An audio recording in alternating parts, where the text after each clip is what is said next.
Yan, umuwi na po yung mga aso. Kaya malaya na sila dito sa loob. Yung cage niya yan, yun po yung pinaglagyan ko kay Golden. Ubos na kay Golden, oh. Meron pa. Ubusin mo, baby. Ubos.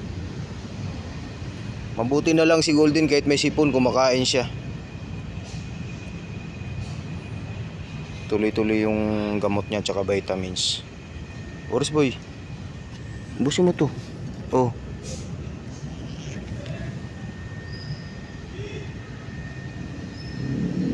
Ayan, distilled water po yan.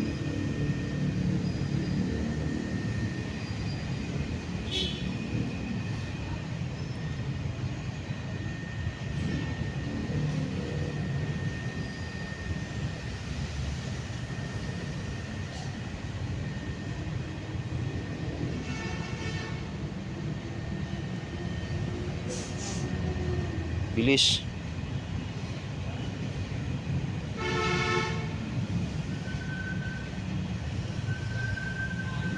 Ubos na yung kay puti.